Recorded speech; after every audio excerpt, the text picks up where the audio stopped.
Bien, pues vamos a dar el inicio a la primera ponencia, la ponencia de Alejandro Pisitelli, Gutenberg, un geek del siglo XV, aprender a emprender en la era de lo abierto y la hiperconectividad. Alejandro Pisitelli es filósofo y profesor de la Universidad de Buenos Aires. Es uno de los máximos representantes internacionales en el estudio de cómo la evolución de las tecnologías y especialmente de Internet y las redes sociales están transformando el modelo comunicativo de nuestra sociedad. Actualmente dirige en Argentina el Laboratorio del Futuro dentro del programa Conectar Igualdad. Le damos la palabra a Alejandro, cuando quieras. Bueno, muchísimas gracias a Roberto y a Sara y a las autoridades de UNED por haberme invitado. Estuve acá hace 9 años, muy cerquita, en la Facultad de Humanidades, en un congreso que hubo sobre estética, que fue publicado por Paidós después. Y es una alegría siempre volver a España, que cada vez está más cerca nuestro, sobre todo por las crisis, porque no sabemos si van a tener corralito, en fin, podemos asesorarlos sobre todos esos temas. Y me parece más que oportuno y es digno de admirar que la UNED, una institución tan enorme, elefantiásica a veces, ¿no?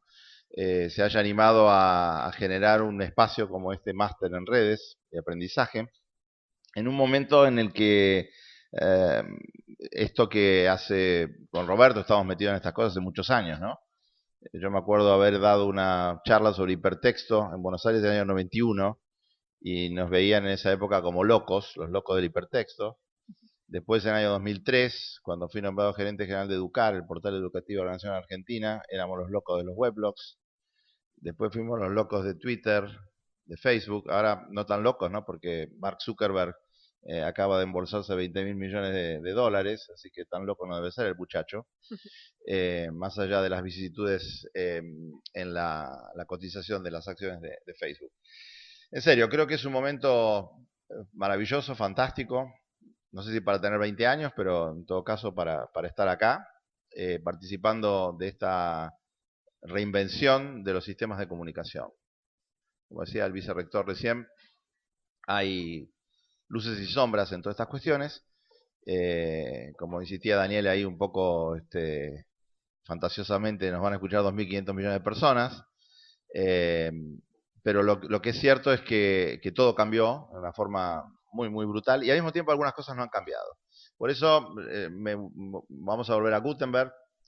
Esta idea de geek del siglo XV es una idea de Jeff Jarvis, que acaba de sacar un librito de estos minúsculos que se leen en media hora, para leer para el Kindle, donde muestra una serie de analogías entre Gutenberg y Steve Jobs que a lo mejor tocamos. Y lo que me parece importante es esta idea de dejar de pensar a las TIC como herramientas, dejar de pensar a todas estas lenguajes simplemente como un apósito, como un adjetivo, algo que se suma, se enchufa a algo que ya existe y lo va a cambiar o no.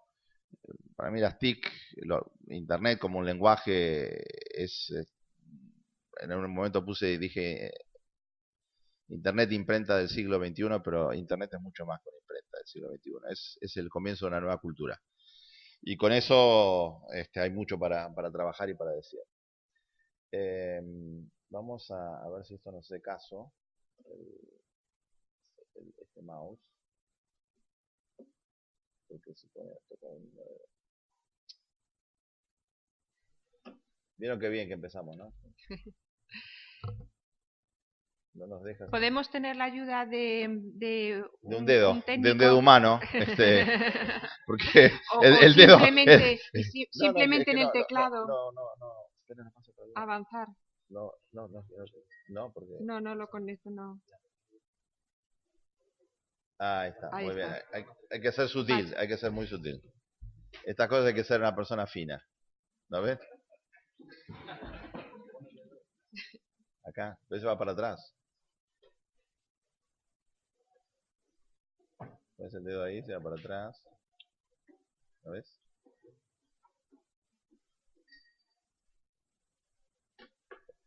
Duro, duro, duro.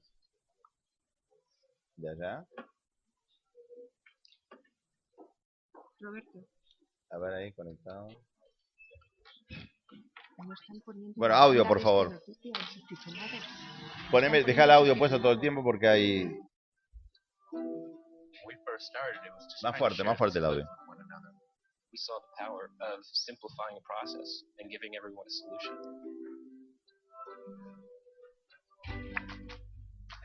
Bueno, empecemos. Siempre pasan estas cosas, estos glitches. YouTube acaba de cumplir 7 años. Uno puede tomar muchas herramientas o plataformas como caracterización de este mundo, de esta cultura digital. A mí me gusta particularmente YouTube. Y acá lo que han hecho un video maravilloso de ellos, sintetizando estos 7 años. Todo esto está en YouTube, así que lo buscan ahí, 7 años de YouTube, lo van a encontrar ahí. Oh my God, you're walking. We can't go in there.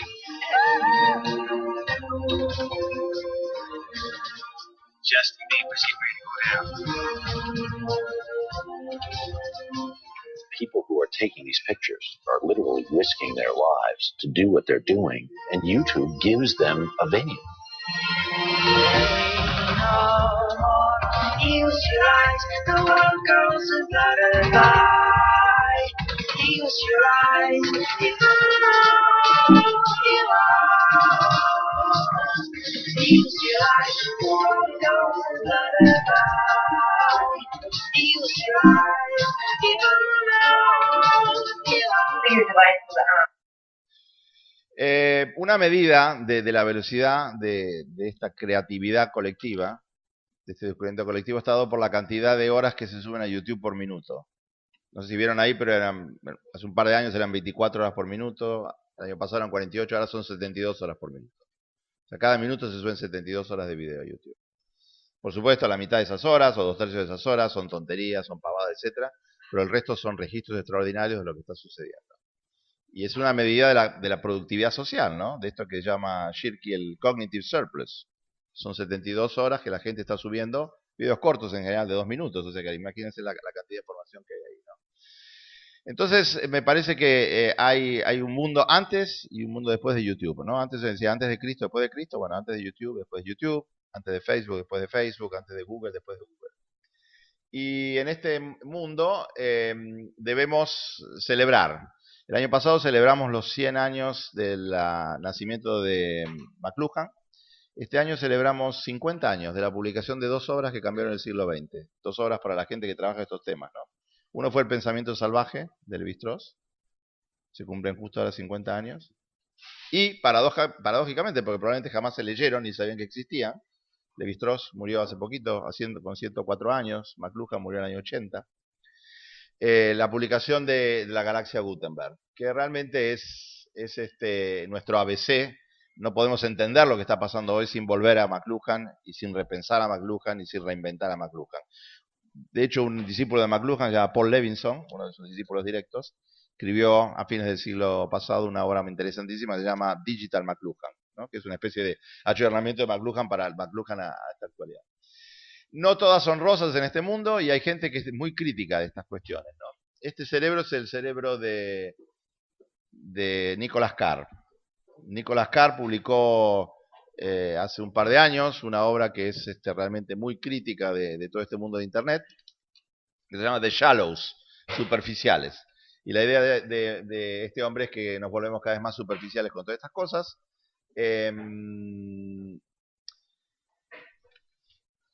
Este año, una persona que había sido una defensora a ultranza de la ecología computacional, de la antropología de la computación, una de las primeras, Sherry Turkle, publica un nuevo libro que se llama Alone Together, que está bien representado en esto, ¿no? Una nena que es educada por las pantallas, mientras los padres se la pasan tuiteando. Según Sherry Turkle, estaríamos cada vez más solos, creyendo que cada vez estamos más juntos, ¿no? Y esta pregunta me parece que es una pregunta muy válida, una pregunta que hay que trabajar a fondo, hasta qué punto Google nos hace mejores personas o nos empioja o nos complica, ¿no? Insisto en volver a McLuhan. McLuhan no fue el primero que tuvo estas intuiciones. En realidad, la persona que lo inspiró a McLuhan en esto se llama Eric Havelock, que fue un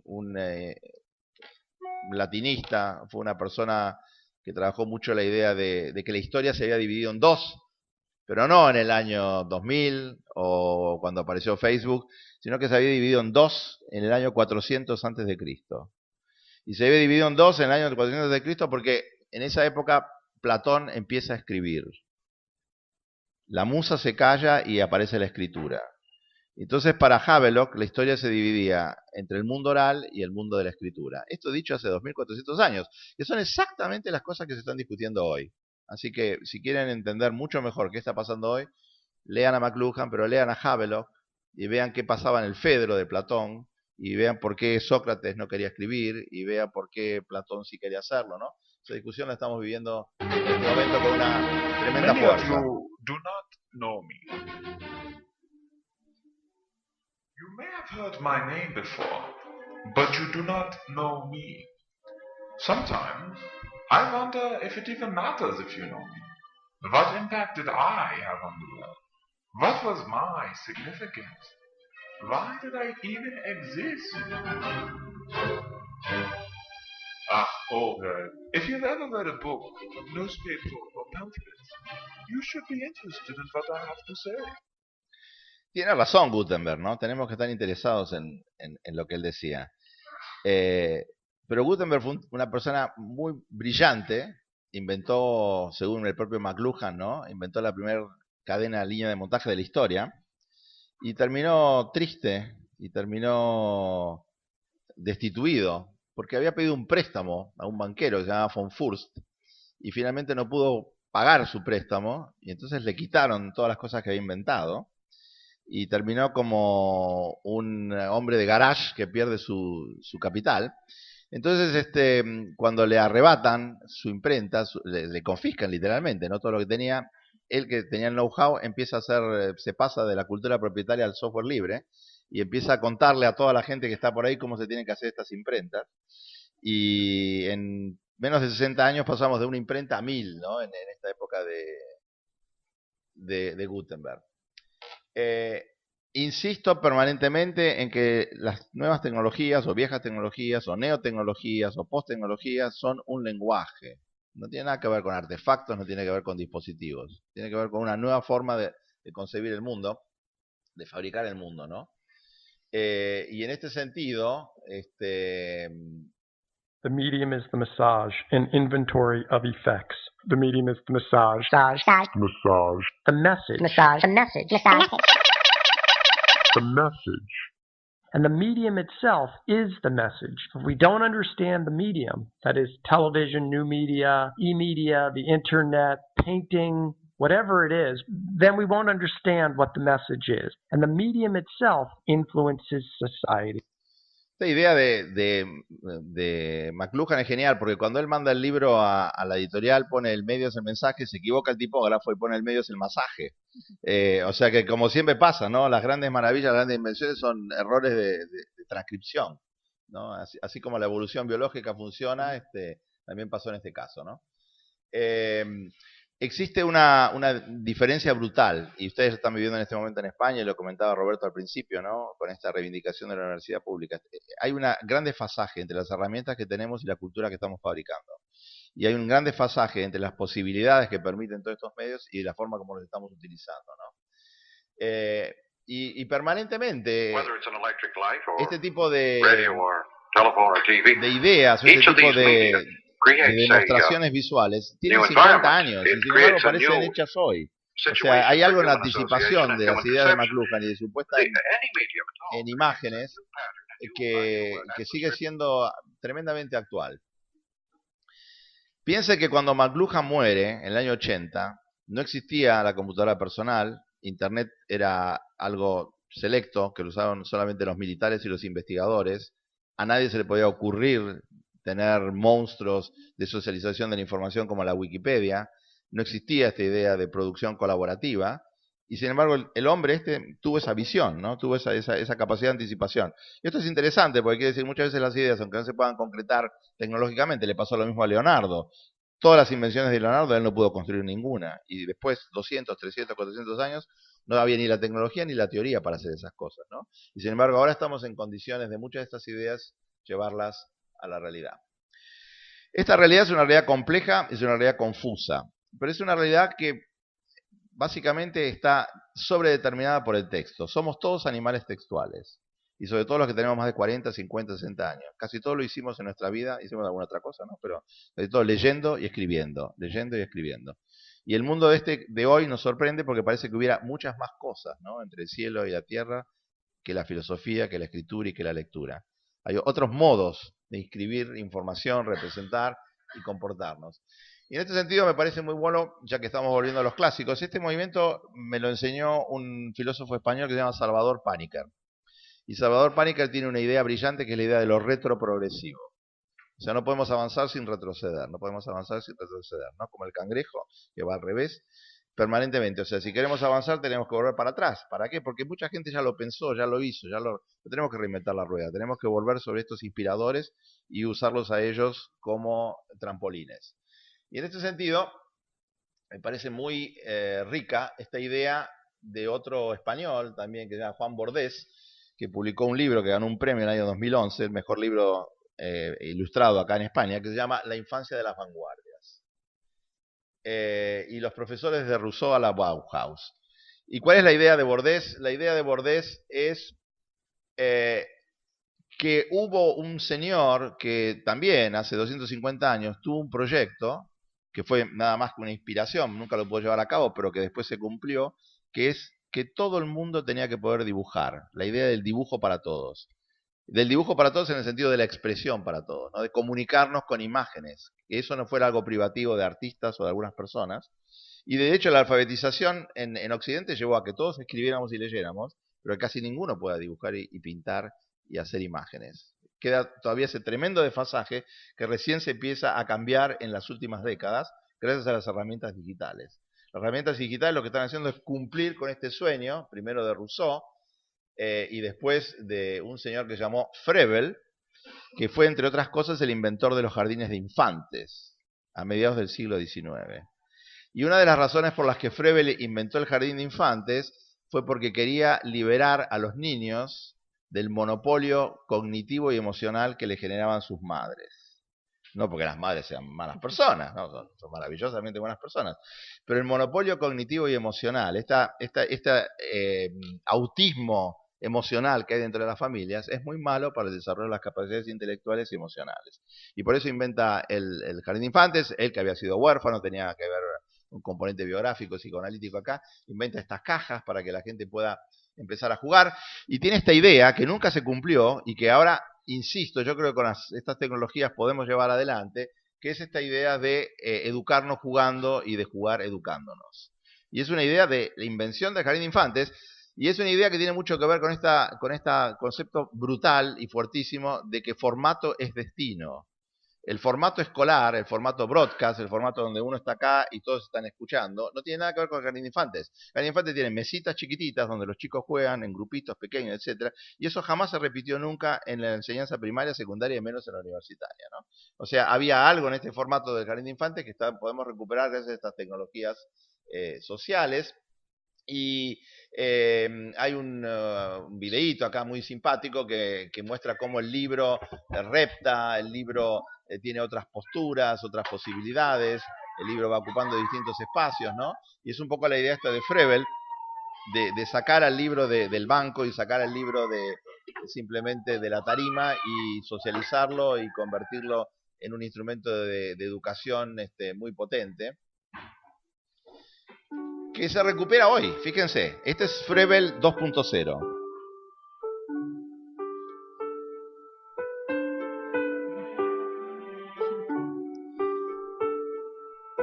Para un nativo digital del año 2012, un libro es un iPad que se quedó sin pilas.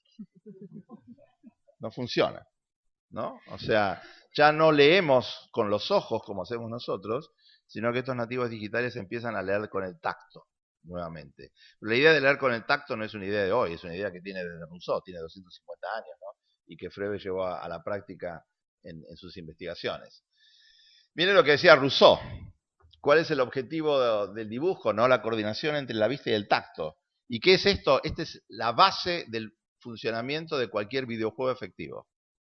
O sea, Froebel estaba pensando en los videojuegos. Y cuando uno está diseñando un buen videojuego, está recuperando las ideas de Froebel, ¿no? Eso por la idea está de retroprogresivo. Uno puede ser un poquito más molesto y hacer un tipo de comparación, ¿no? Entre el conocimiento por el tacto y la vista.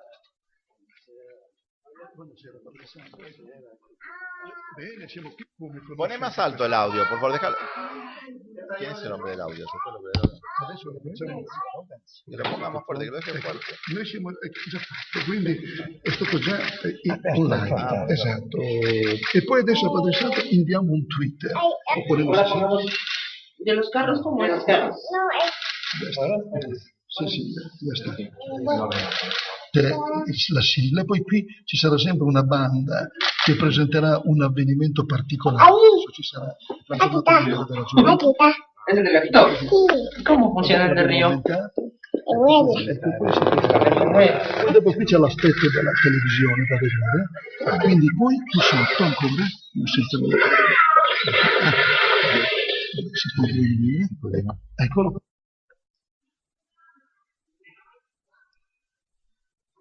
En fin, más sobreabundando sobre esta idea de la potencia de la escritura. Cuando hablo de escritura no estoy pensando en el dibujo, no estoy pensando en el dibujo literalmente, ¿no? Estoy pensando en el dibujo, estoy pensando en la escultura, estoy pensando en cualquier forma de exteriorización pictórica, en aplicaciones que hay para la iPad. Hay una aplicación para la iPad que se llama Brushes, pinceles, que permite hacer unas ilustraciones maravillosas con muy pocas competencias previas, ¿no?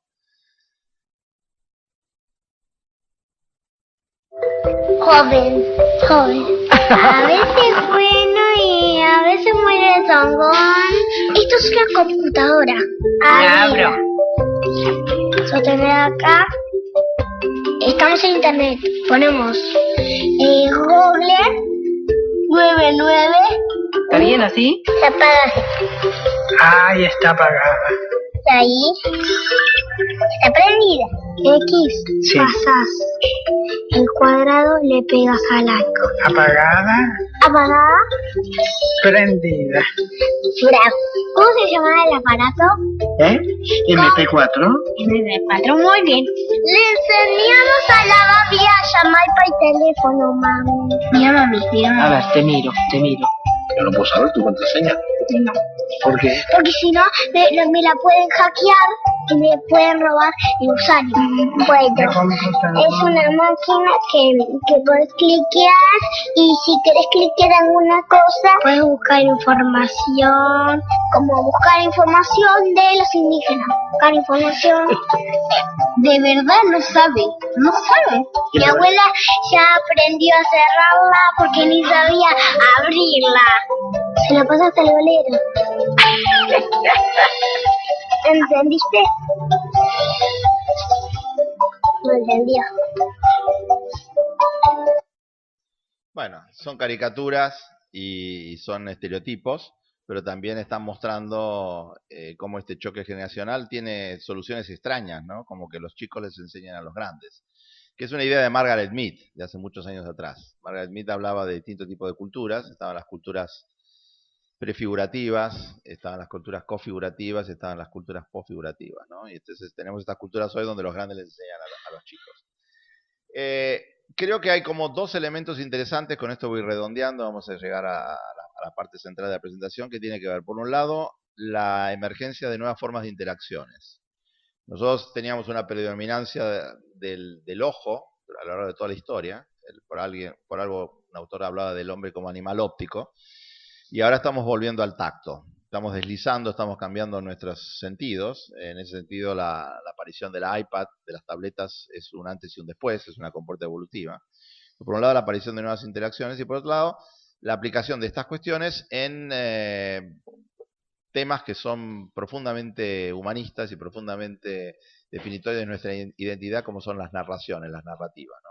de estas narrativas interactivas y estas nuevas interfaces, están mostrando un poquito en qué dirección vamos, que es una dirección siempre, insisto, de recapitulación, de profundización y sobre todo de enriquecimiento de nuestras capacidades expresivas y cognitivas. Hace unos años, Carlos Scolari, un argentino que está en la Universidad de Pompeu Fabra, escribió un librito que lo tienen acá afuera, así que si quieren pueden comprarlo, que es fascinante, que se llama Hacia una sociosemiótica de las interacciones. Y Carlos en ese libro hablaba de distintas metáforas para pensar las interacciones. Hay metáforas espaciales, hay metáforas instrumentales, distintos tipos de... Y si uno vuelve a pensar la historia de su conexión con los instrumentos, ¿no? Uno de los grandes argumentos a favor del libro, ¿cuál es? Que la interfaz es transparente. Que uno agarra un libro, lo abre y lo lee. Eso es mentira, la interfaz no es nada transparente. Detrás de eso hay una historia cognitiva, hay alfabetización, hay historia de la lectura, hay tipografía. Cuando Gutenberg empieza a hacer su Biblia, empieza con 40 líneas, después prueba con 41, con 42. Por algo se inventaron miles de tipografías diferentes que sean más fáciles o más difíciles de leer. Serif, sans serif, si engancha mejor el ojo. ¿No? O sea, es una ingenuidad creer que uno abre un libro y lo lee. Para eso atrás hay un trabajo cultural enorme, tremendo. En el caso de las máquinas necesitamos software, necesitamos dispositivos, necesitamos soportes. Hay una guerra en este momento de estándares entre Kindle, por ejemplo, que usa un soporte que se llama .mobi, y la iPad que usa el EPUB. Entonces hay cuestiones de estándares, de ese tipo de cuestiones. Pero básicamente nuestra historia con las interacciones, piensen que recién en el año 2010, o si quieren en el 2007 con el iPhone, empieza a haber una interacción táctil con un dispositivo masivo. Hubo hace muchos años atrás pantallas, pero eso no funcionó. Y recién hace 2007 tocamos la información, ¿no? ¿A qué se debe eso?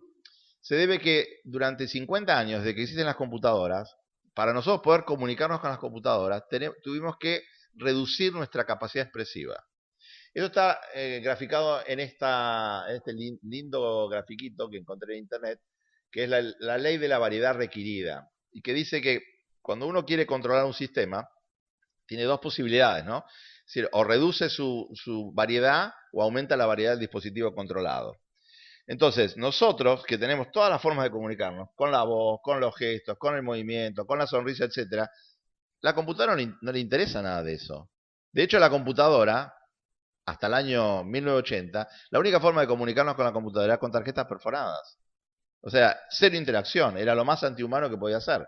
Nosotros para comunicarnos con la máquina teníamos que reducir todas nuestras capacidades y convertirlas en un programa y meterlas dentro de una tarjeta perforada, ¿no? Entonces ahí lo que hacíamos era reducir nuestra variedad. Y eso se tradujo en la historia, este tema fascinante de la interfaz hombre-máquina, que tiene que ver con cómo llego a la máquina y cómo la máquina saca sus respuestas, de una forma muy, muy precaria. Eso que ven abajo, que parece una foto de la prehistoria, en realidad es del año 1942. Es una computadora que están usando en el Servicio Naval de Estados Unidos para hacer cuestiones que tenían que ver con hidrografía, y se usaban esas máquinas enormes que permitían tipear las tarjetas perforadas e introducir la información. Y a la derecha está el primer borrador del mouse, que el mouse, que hoy nos parece la forma natural de comunicarnos con la máquina, es de los 60, de los años 67, lo inventó un genio que está vivo, que se llama Douglas Engelbart, y él cambió completamente la forma de conectarnos con los dispositivos. Pero ahora estamos yendo en otra dirección totalmente distinta. El mouse nos parece absolutamente primitivo, nos parece que restringe los grados de libertad, y acá lo que tenemos son distintos dispositivos que salieron del estadio experimental. Con estos dispositivos uno puede, por ejemplo, tener información en una pantalla, moviendo la mano la saca y la lleva a otro lado. O sea, va pasando archivos de un lado a otro usando las manos, usando gestos. Como siempre, esto no lo inventó un gran profeta, sino que está enormemente inspirado en la ciencia ficción, ¿no? Y todos los que hayan visto Minority Report se acordarán de cómo Tom Cruise hacía todas sus interacciones para averiguar las cosas usando estas manos.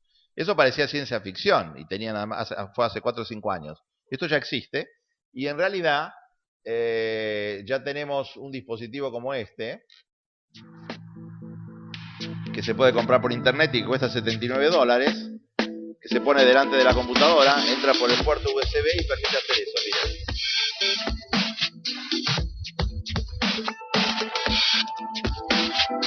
Entonces, no lo pensemos solamente en términos instrumentales, sino pensemos las posibilidades narrativas, ¿no? Las posibilidades expresivas, las posibilidades pedagógicas que tiene un dispositivo de este tipo, ¿no?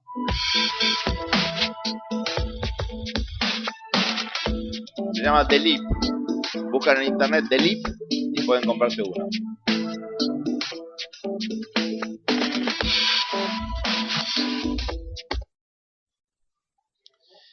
The Leap, el salto, L-A-P, The Leap. Es una empresa que ya lo tiene. Ahora, como decían en la introducción de este seminario, ¿no? Lo interesante del asunto no es que existan estos dispositivos y objetos, sino que la gente se los pueda apropiar y los pueda reinventar, ¿no? De hecho, eso pasó siempre. Cuando uno tiene un pincel, ¿uno qué compra? Un pincel no, uno lo que compra es una posibilidad expresiva. Lo que puedo hacer con el pincel va a ser distinto si me llamo Leonardo o si me llamo Alejandro Pisitelli, ¿no? Yo no voy a hacer nada y Leonardo va a reinventar el mundo. Sin embargo, ahora existen otras posibilidades, que es cambiar directamente los propios dispositivos. Y en este sentido hay un proyecto del Media Lab del MIT que es absolutamente increíble, no solamente por lo que lograron, sino por lo que permiten que nosotros logremos a partir de su uso.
Hi, I'm Jay. And I'm Eric. We're graduate students at MIT Media Lab.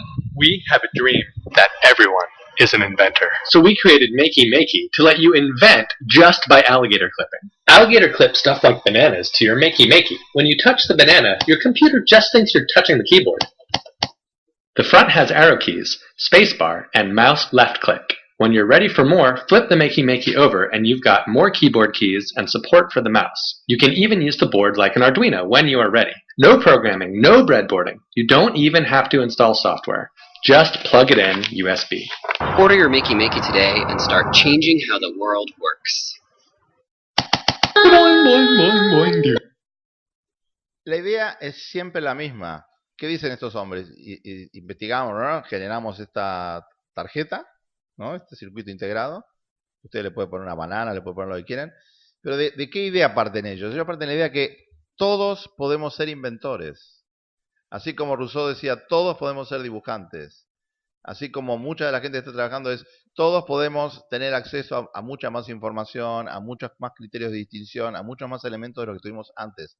Eso es una desontologización masiva. Es la idea de que el genio, la creatividad, la maravilla, etcétera, puede ser socializado. Y todos están trabajando en esta dirección. Vamos al último punto, que es esta idea. Tenemos tenemos ideas de siempre que estamos reciclando, tenemos nuevas interfaces, tenemos nuevas posibilidades enciclopédicas como nos da YouTube, Wikipedia, Facebook, Twitter, todo ese tipo de cuestiones. ¿Y qué podemos hacer con eso en términos ya mucho más creativos y que tienen que ver mucho más con las narrativas, que es uno de los temas que más me interesan a mí, ¿no? Durante toda la historia hubo predominancia de este modo ocular de pensamiento que está registrado en el libro. El libro como la forma privilegiada de representar el mundo. Una idea potente de David Olson, de la Escuela de Toronto, del grupo de McLuhan. Tiene un libro maravilloso que se llama El mundo sobre el papel. Durante 500 años nosotros estuvimos obsesionados en poder representar lo que pasa en la realidad y llevarlo al papel. Y eso necesita una serie de transcodificaciones, necesita una serie de procesos cognitivos. En los últimos 50 años aparecen las ciencias cognitivas y esto hay que repensarlo todo de nuevo, etcétera. Pero ahora estamos pasando por un proceso que es llevar del mundo sobre el papel a llevar al mundo a la pantalla. Y es un proceso totalmente distinto, que recapitula algunas cosas e implica cambios brutales, porque en gran medida nosotros somos hijos, nietos y chosnos de Gutenberg. Y cuando decimos hijos, nietos y chosnos de Gutenberg, estamos diciendo, pensamos los procesos sociales, políticos que vamos a hacer desde la textualidad, desde la argumentación, desde la cognición. Y ahora podemos tratar de enriquecer eso, ¿no? Ejemplos que hubo llamativos en este sentido, ya es viejo, tiene 2 años, pero cuando apareció dijimos, pero acá está pasando algo raro, ¿no? O sea, podemos leer de una forma totalmente distinta. ¿Cómo es esto de...?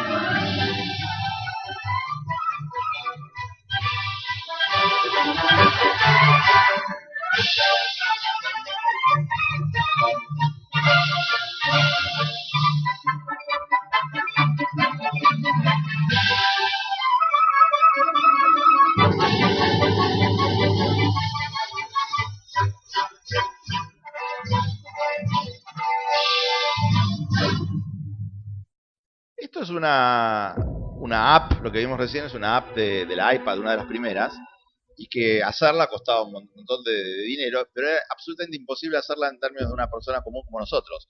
En enero de este año, Apple liberó una aplicación que es una aplicación que permite hacer ebooks, y ahora cualquiera de nosotros puede hacer una de esas aplicaciones, ¿no? Fíjese que en muy poco tiempo, en solo 2 años, pasamos de ver las apps a poder hacer las apps, que va en la dirección esta que decía esta gente, ¿no? Todos podemos ser inventores, todos podemos ser creadores, todos podemos colaborar y construir de una forma sofisticada.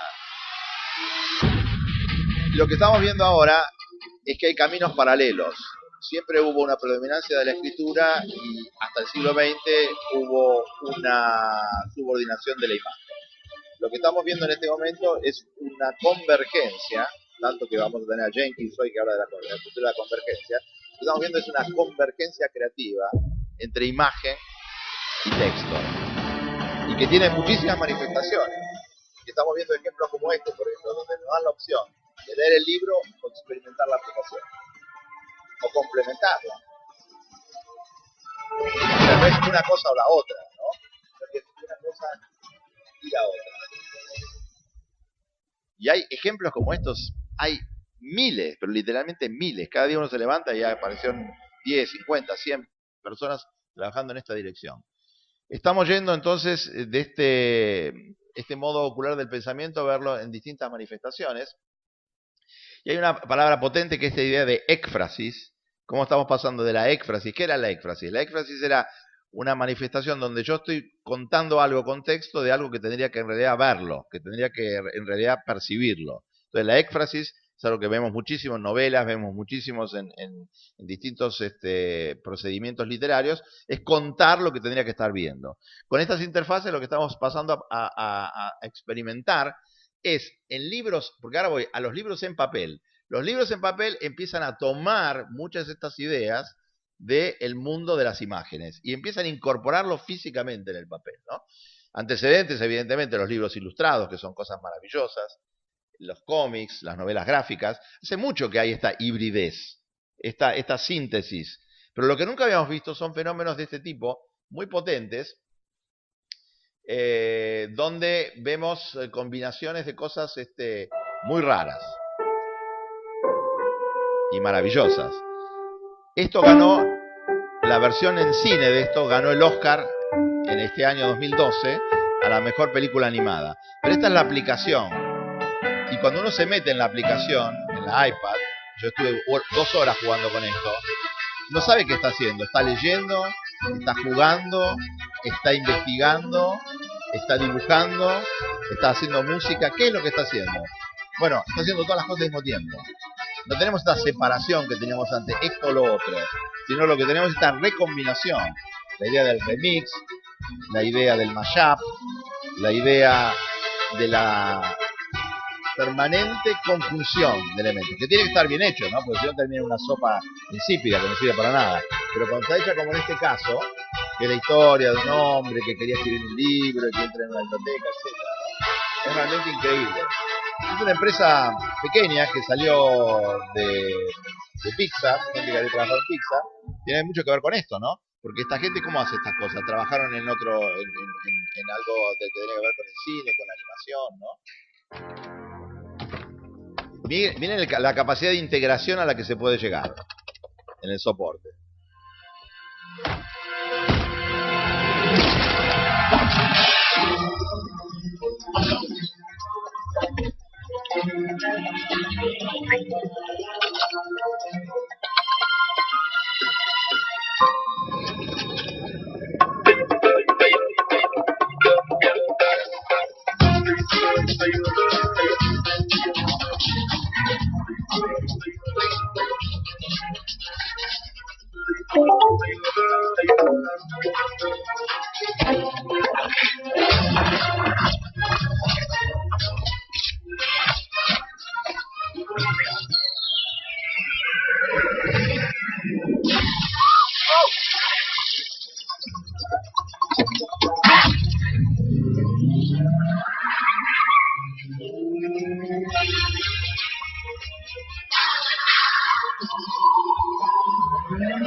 Experience visually stunning performance like never before.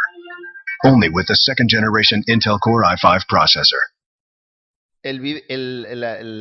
La pieza es increíble. Lo más increíble es que la haya hecho Intel para promocionar un microprocesador. Porque uno está viendo, ¿qué será esto? ¿Qué será? ¿Alguna cosa experimental de alguien que está tratando de la éfrasis a la interfaz para un congreso de la UNED? No, Intel, que tiene que hacer promoción de su microprocesador, que ya es viejo, ¿no? Porque es un Core 5, ahora vamos por Core 7. Pero de todas maneras muestran cómo se mezcla todo, ¿no? Cómo está todo cruzado y dónde uno puede encontrar cosas maravillosas en el lugar más inesperado. Estas recombinaciones de las que estamos hablando, y ahora queremos ir a dar unos ejemplos de libros en papel que recuperan completamente la cuestión pictórica, no nace tampoco hoy. Hubo unos movimientos artísticos de los años 30 y 50 en América Latina, que se llamaron el concretismo, el madismo, que tenían este tipo de expresiones, ¿no? Y que trabajaban con esta cuestión de incorporar objetos dentro de las obras, que fueran objetos físicos, ¿no? Y dio lugar a esto que se llama el giro pictórico. Nosotros estamos muy obsesionados en las humanidades con el giro lingüístico, con esta idea de que todo es lenguaje, el inconsciente está estructurado como lenguaje, etcétera, etcétera. Y no le hemos prestado suficiente atención a esta cosa que podemos llamar el giro pictórico. Y el giro pictórico es la incorporación en todo este mundo de reflexiones de las imágenes, ¿no? Como estábamos viendo en este caso.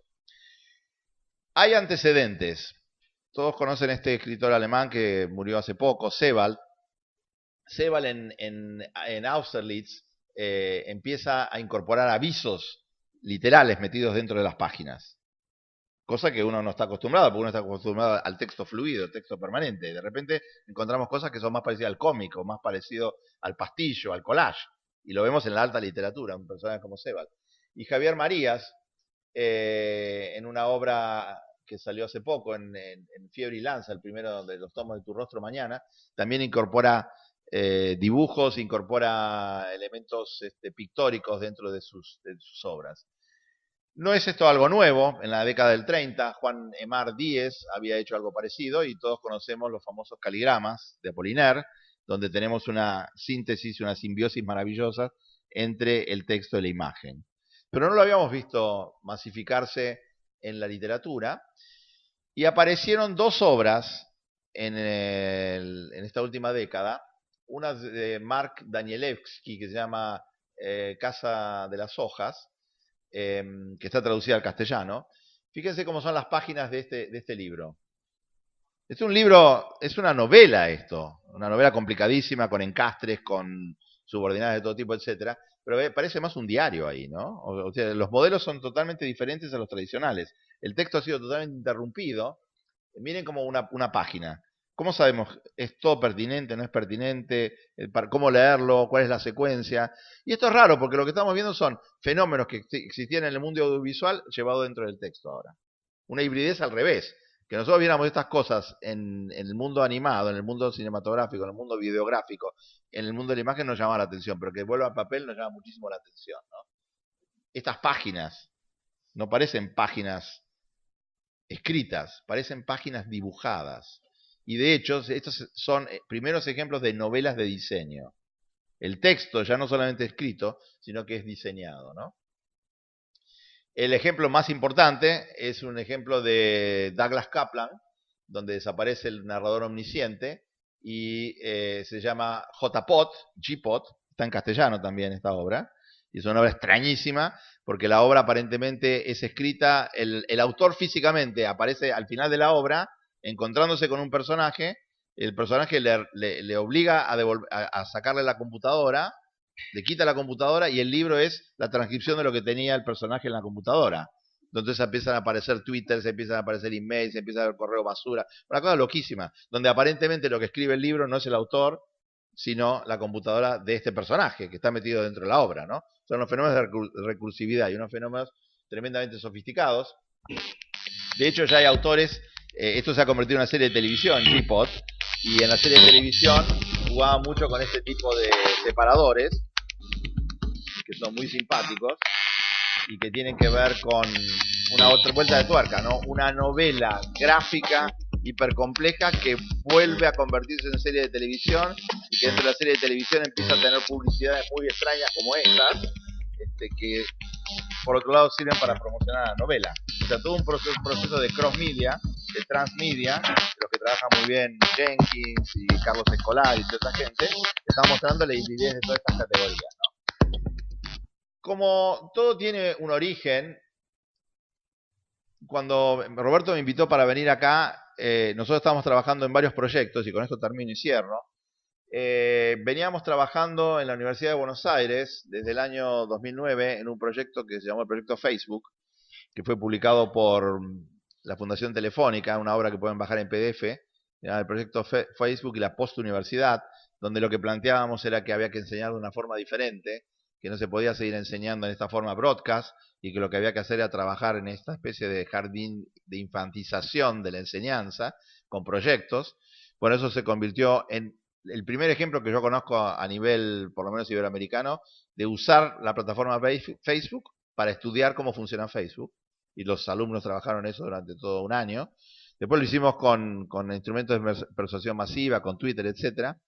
Después nos pasamos a llevar esta experiencia a una escuela secundaria, como le contaba anoche a Roberto y otros amigos, y llevar esta experiencia de EduPunk, que llamamos EduPunk porque son proyectos de diseño, llevarlo a una escuela secundaria e inventar una escuela del futuro, donde todos estos proyectos, los alumnos no trabajaban por materias, sino por proyectos, donde tenía cada uno su computadora, 60 alumnos divididos en años, 30 y 30, cada uno todos con computadores y con alta conectividad, donde no había evaluación, donde básicamente se trabajaba con la creación de productos audiovisuales, etcétera, etcétera.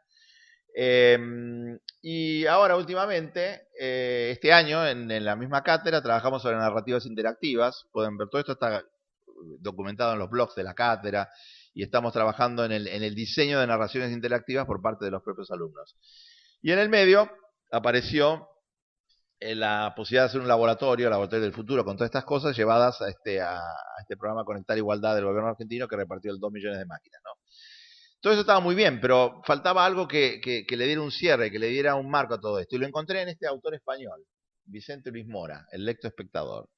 Es una obra chiquitita, simpática, impresionante como él ha sintetizado, como Eloy Porta, como otra gente, como él ha sintetizado muchísimas de estas cuestiones, mostrando en definitiva, y con esto termino, esta gran solidaridad que hay entre todos los medios, esta gran posibilidad de encastre, cuando uno lo hace bien, que puede haber entre la imagen y el texto, y sobre todo con esta liberación de la potencialidad creativa y el hecho de que chicos de muy bajos recursos, que nunca habían tenido una computadora, en 2 días o 3 días podían aprender a hacer videos, y podía mostrar que hay otro tipo de aprendizaje, aparte del formal, que es el aprendizaje transversal, de lo que habla Cobo, Cristóbal Cobo y Moravec, el aprendizaje invisible, los aprendizajes tácitos, los aprendizajes transversales. Estamos realmente en un momento histórico fantástico, y creo que este seminario que ha organizado la UNED nos permite volver a reencontrarnos entre amigos, pasarla muy bien, sobre todo en las sobremesas, pero fundamentalmente poder mostrar algunas cosas que se están haciendo y que muchas veces la gente no las logra conectar entre sí, y justamente novedades no hay muchas, pero formas de reconectar las cosas son infinitas, y de eso nos ocupamos. Acá tienen la dirección del laboratorio en el que estamos trabajando ahora, tienen mi mail y mi Twitter. Muchísimas gracias. Muchas gracias, Alejandro.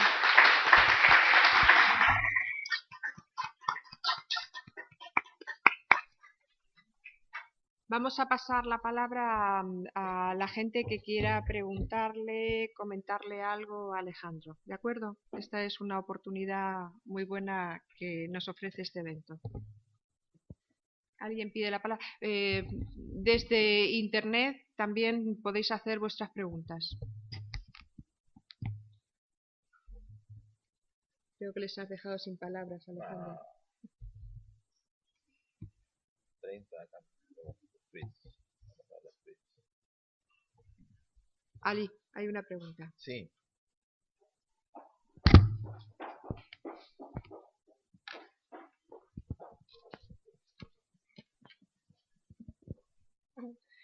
Buenos días, Alejandro. Mi pregunta tiene que ver con... Perdona, ¿te puedes presentar? Perdona, sí, soy Madelón Lanches, estudiante de otro máster parecido a este de aquí de la UNED. Yo estoy especializada en el tema del sonido y la música, y a mí me llama mucho la atención cuando habláis del tema del lenguaje y el paso a la parte pictórica, que nunca, entrando en un tema audiovisual, que es hacia donde estamos tendiendo, nunca se hable también de la importancia que tiene el componente sonoro o musical en la comunicación. Me gustaría saber por qué.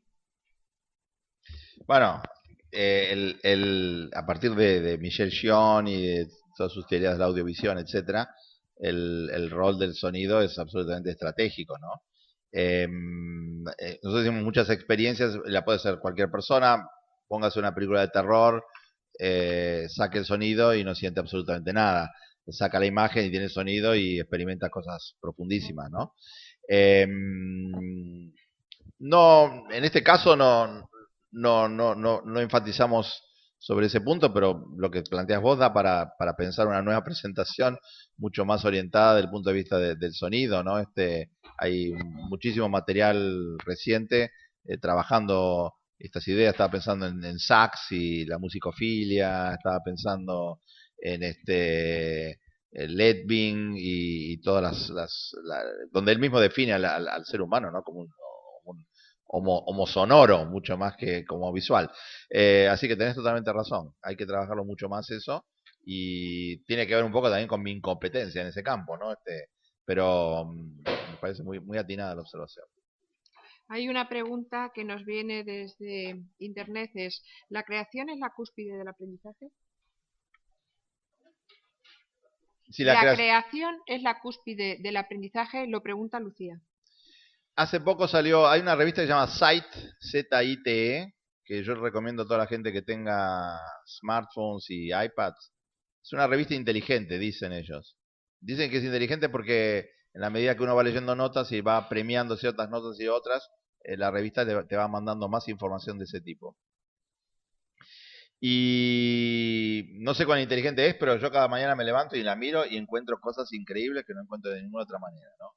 No un artículo o dos, bueno, 20, 30, 40. Zite es una app, se llama Z-I-T-E. Hace poquito me encontré con una nota que mandaban de alguno de los blogs, funciona con RSS, pero está muy bien hecha, aparte tiene un diseño gráfico muy potente. Entonces me encontré con una nota que hablaba de una revisión de la taxonomía de Bloom. Y lo que planteaba la nota era, tiene que ver con eso. Si la creación es la cúspide del aprendizaje, no, la nota decía, la creación es la base del aprendizaje. O sea, históricamente esta idea de que lo creativo, lo inteligente, lo brillante está arriba de todo es como un gran camino donde llega muy poca gente, ¿no? Los grandes artistas, los grandes... Si vos empezás trabajando la idea de creación al nivel más pequeño, al nivel más infantil, al nivel más elemental, no pensemos en cúspide, sino que pensemos en la base, ¿no? La creación como la base del aprendizaje. Muy bien. Hay una pregunta aquí, Roberto. Sí, Alejandro, anoche nos comentabas una experiencia que realizaste con un grupo de chicos y chicas en varios colegios e institutos, chicos entre 12 y 20 años, y sería interesante compartir esa experiencia que estáis desarrollando. Bueno, yo lo mencioné ultra rápido, ¿no? Era la idea de 1 a 1 Sarmiento. Era la idea de ir a un colegio secundario y plantear alguna... Testear hipótesis. Yo creo que esto tiene que ver con testear todo el tiempo, ¿no? No con hablar, sino con testear. Es decir, bueno, vamos a probar algo, ¿no? ¿Qué pasa si uno levanta las barreras en una escuela secundaria de todos los limitantes, de todas las constricciones a las que siempre uno le atribuye el fracaso de la escuela secundaria? Por ejemplo, la desmotivación de los alumnos, por ejemplo, la mala formación de los docentes, por ejemplo, que no hay tiempo de darlos todos los temas del currículum, por ejemplo, etcétera, etcétera. O sea, hay una lista infinita de explicaciones de por qué el secundario no cumple su función. Bueno, levantamos todas esas objeciones y entonces, ¿qué hacemos? Y bueno, no damos las materias, sino que trabajamos por proyectos. Los profesores no son los de secundario, sino que llegamos ayudantes de la facultad y los convertimos en profesores. Trabajamos ideas... En vez de trabajar sobre la base curricular de las materias, trabajamos sobre materias transversales.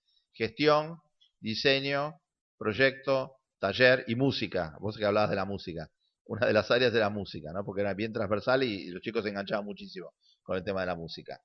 Y de hecho hay uno de los videos que lo pueden ver, el sitio se llama 11sarmiento.com.ar, hay un rap que hicieron los chicos, hicieron un rap sobre la explotación económica, ¿no? Con lo cual se terminó la cursada.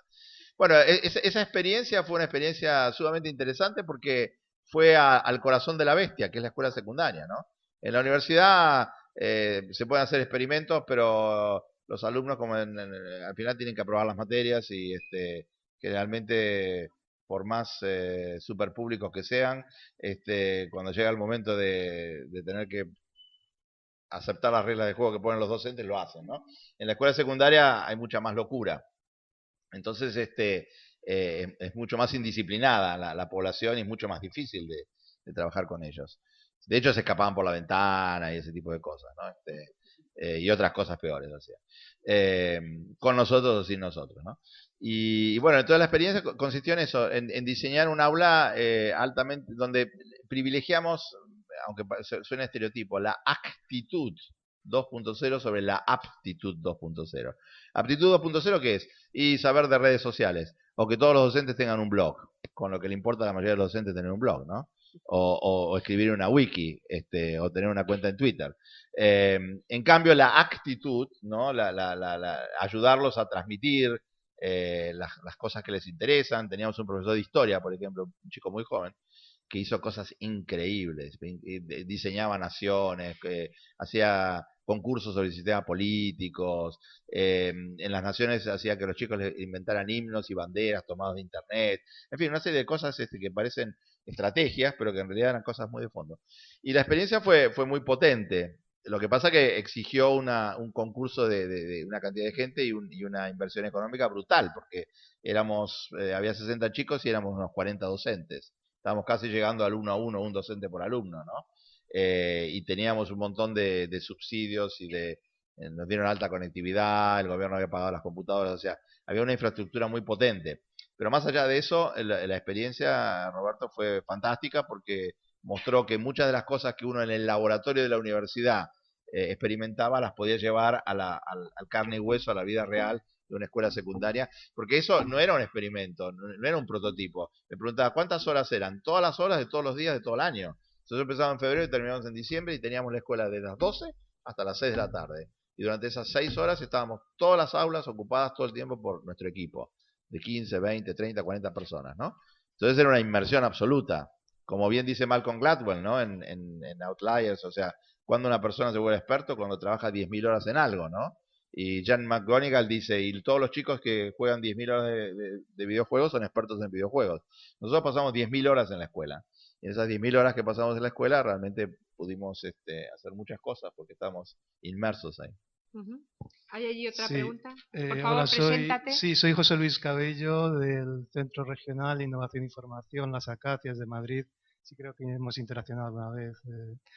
Bien, yo quisiera primero dar las gracias por esta inspiradora conferencia, Alejandro, y subrayar esas ideas de que todos podemos ser inventores, todos podemos ser creadores y contribuir de una forma significativa. Y esto yo lo quisiera trasladar al asunto que más me interesa, que es de la formación de profesorado.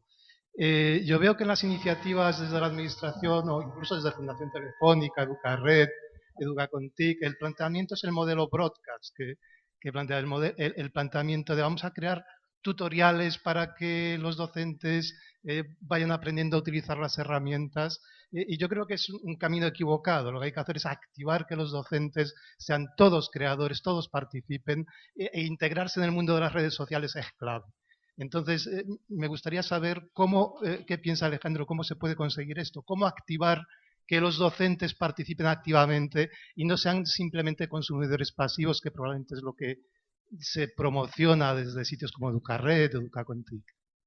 Bueno, estoy de acuerdo con vos. O sea, el problema, he tenido discusiones con ministros, etcétera, ¿no? Porque yo lo que proponía era no hacer formaciones masivas, sino simplemente trabajar con la gente que quiere trabajar primero, ¿no? Que sea como una especie de autoselección. Y evidentemente el broadcast es una maldición. Es una maldición que está inscripta no solamente en la profesión docente, sino en la mayoría de las profesiones que están en cuestionamiento hoy, ¿no? El periodismo, la política, el printing, todo lo que tiene que ver con... O sea, esta idea de que alguien sabe lo que tiene que emitir, como decía Lacan, ¿no? C'est moi la vérité qui parle, ¿no? O sea, alguien que tiene la verdad y que habla y el resto tiene que escuchar. Entonces, en ese sentido, creo que efectivamente no necesitamos cursos de formación. Sí, necesitamos cursos deformantes, pero no de formación, de deformación necesitamos. Y cursos, no ni llamé cursos, de entrenamiento, ¿no? O sea, sesiones de entrenamiento. Por ejemplo, es muy interesante las experiencias en Madrid, hay muchas, ¿no? Como hace el Media Lab Prado. Que el Media Lab Prado lo que tiene es gente que hace investigaciones y trabaja y después la gente va ahí adentro y mira y colabora, etcétera, ¿no? Entonces esta idea de las manos en la masa, está lleno de talleres de ciencia en la calle, hay muchos experimentos. O sea, lo que pasa es que generalmente pasan fuera de la escuela. El problema que tenemos con la escuela es el contraturno, ¿no? O sea, que todo lo que no es exactamente curricular pasa a todo tipo de cuestiones. Y en ese sentido no te quiero deprimir, pero te recomiendo que veas una charla que dio José Joaquín Brunner, después te paso la referencia. Hubo un seminario en CEPAL hace poquito, en Santiago, y Brunner dijo una cosa que a mí me conmovió mucho, ¿no? Hizo un listado de las 5 o 6 cosas más importantes de los grandes dramas de la educación. El principal drama de la educación mundial es que la escuela no puede revertir las asimetrías de capital sociocultural. O sea, un chico que nace en un ambiente de clase media, alta, tiene un capital simbólico, tiene una capacidad expresiva verbal. Está medido eso, en la cantidad de chicos. ¿Cuántas palabras aprende un chico a lo largo de los primeros 3 años según el entorno en el que vive, ¿no? Y en entornos pobres la relación puede ser 5 veces menos de la cantidad de palabras que tiene. Y cosas mucho más graves, como calorías y otro tipo de cosas, ¿no? Entonces Brunner da una lista de los grandes problemas de la educación. Bla, bla, bla, bla. Y después dice, ¿cuáles de estos problemas van a resolver las TIC? Y dice, ninguno. Si las TIC no van a resolver ninguno de los grandes problemas de educación. ¿Por qué? Porque el problema de educación son o políticos, o económicos, o cognitivos, etc. Las TIC no pueden resolver eso. Al revés, las TIC tienen un efecto potenciador de la diferencia. un doctor de la UNED tiene una posibilidad de usar las TIC de una forma brutalmente más potente que cualquier persona de la calle. Entonces esto es raro, quiere decir que cuanto más alfabetismo tengas tradicional, más capacidad vas a tener para los alfabetismos no tradicionales, mediáticos o internéticos o lo que fuera, ¿no? Entonces, en ese sentido, yo distinguiría, y yo de ahí decidí, bueno, no me voy a dedicar más a la educación, porque si las TIC no pueden resolver ningún problema de educación, yo no me voy a ocupar más de tratar de injertar TIC en la educación. Entonces, ¿qué se puede hacer? Lo que se puede hacer es lo que estamos haciendo en los laboratorios, lo que estamos haciendo, etcétera, que es volver a los orígenes, porque no inventamos nada, por eso yo ponía esas citas, ¿no? Me gusta McLuhan, pero por eso puse Rousseau, por eso puse Froebel, podía haber hablado de Pestalozzi, podía haber hablado de María Montessori, podía haber hablado de Paulo Freire, porque no tenemos nada que inventar. O sea, los grandes educadores no necesitan estas tecnologías para hacer grandes transformaciones, apoyados políticamente o socialmente en muchos casos, ¿no? Si los principios de una reinvención de la educación están en la historia de la educación, están en la historia de la pedagogía. Necesitamos ayornarlos, un Froebel 2.0, ¿no? Imagínate los juegos de Froebel. Para mí, el equivalente al juego de Froebel era la interfaz física que estaba desarrollando la gente del Media Lab.